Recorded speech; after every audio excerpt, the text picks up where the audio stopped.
The day before my birthday this last week, I felt a real shift in my mood. I felt very overwhelmed by sadness and found myself crying on and off a lot.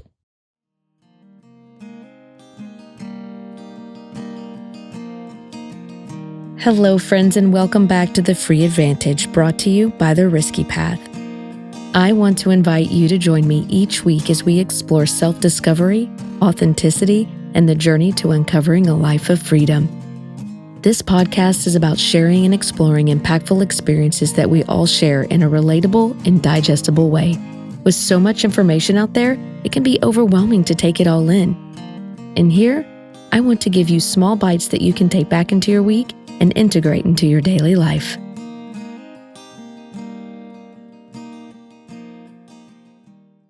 Wow, I can hardly believe that we are in the last week of February already. This month has flown by, and I don't know about you, but time seems to be moving at warp speed lately. I have enjoyed our series on emotions this month, and as we wrap up our series, the last emotion I wanted to talk about was sadness. I found it funny that this week in particular, I found myself not only prepping this episode on sadness, but I also found myself feeling very sad. The day before my birthday this last week, I felt a real shift in my mood. I felt very overwhelmed by sadness and found myself crying on and off a lot. Now, I am aware that there could be a multitude of things causing this, but when I took the time to really dive in and ask myself what was going on with me, I found a few things. First, I am missing my kiddos something fiercely lately. They feel scattered all over the US and I am desperately missing them. And second, I am feeling the weight of getting older, saying goodbye to another year of my life and welcoming in another.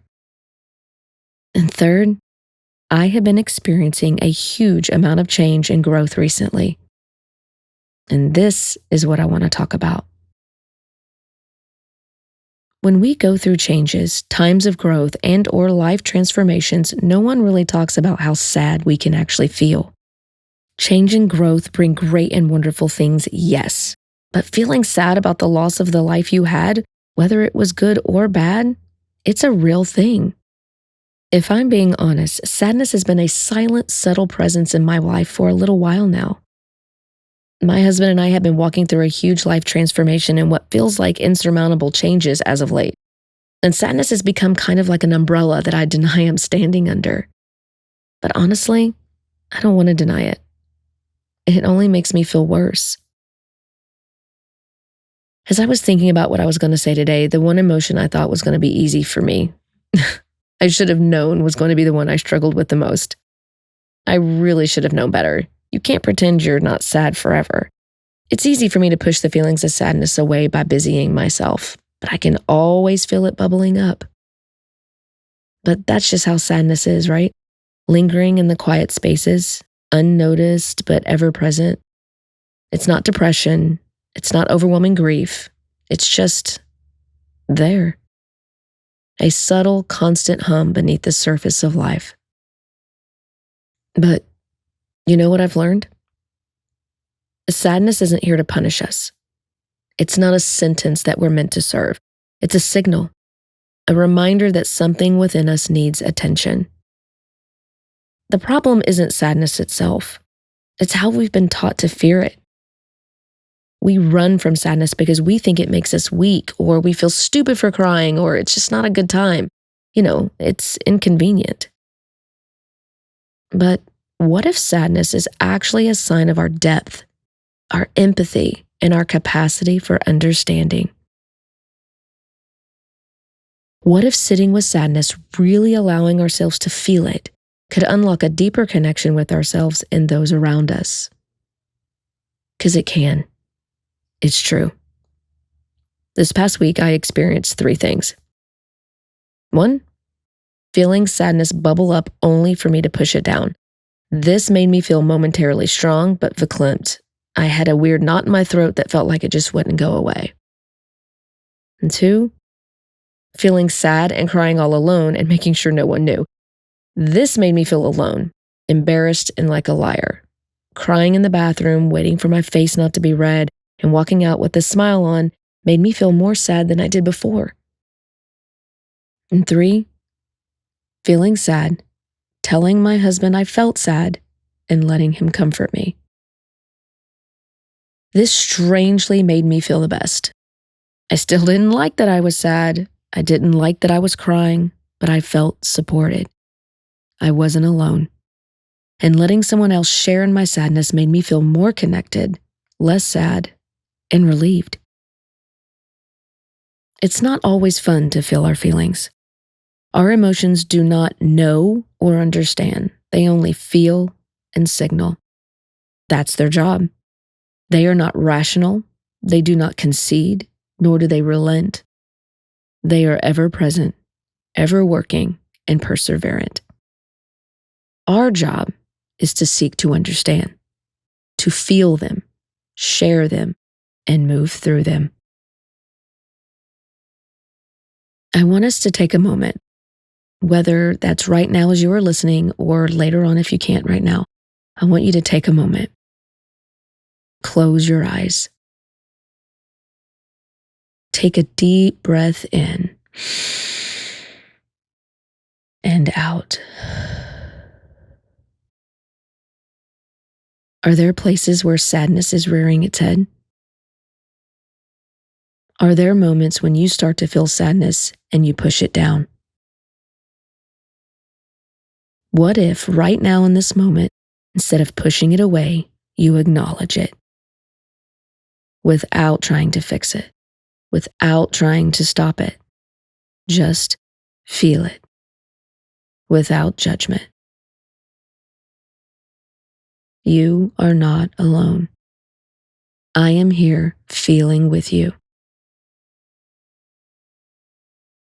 Now take a deep breath in and out. Again, in and out. When you're ready, open your eyes.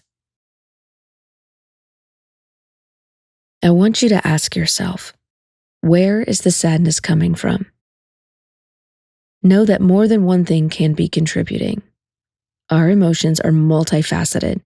What is the sadness showing me? What part of me needs love and compassion? And what part of me needs support and connection? We can't change how deeply we feel, but we can choose how we navigate our feelings. I don't have to stay trapped under the umbrella of silent sadness, and neither do you. Here's the truth. We have so much more power than we give ourselves credit for, and we have been charged by the Almighty with that power to use that power for the betterment of ourselves and the world around us. Our emotions are our guide. We do not have to be trapped by our emotions, and we have the power to choose how we respond. We can choose to be present in our emotions without letting them define us, to process sadness instead of living in it, and we can choose to recognize that we are not powerless. We have agency over how we move through our emotions. As I wrap up today in our final episode in the Emotion series, I want to leave you with this. Sadness doesn't diminish your strength. It reveals it. If you're walking through sadness right now, I want you to know you're not alone. You have the power to hold space for your emotions without letting them consume you. You are capable of growth. You are capable of change. And most importantly, you are worthy of compassion. Our emotions are here to guide us, to give us a signal, to let us know what is missing, what we need, and where we need connection. So lean in, feel your emotions, share them, and move through them.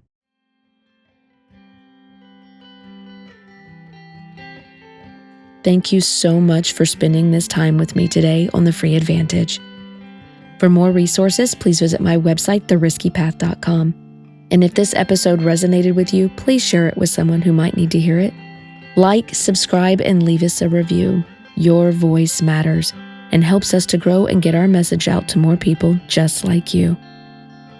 Get ready for next month. It is March Madness. We will be digging into all of the things that drive us mad, and you don't want to miss it. And remember, freedom is the advantage you already own. Until next time.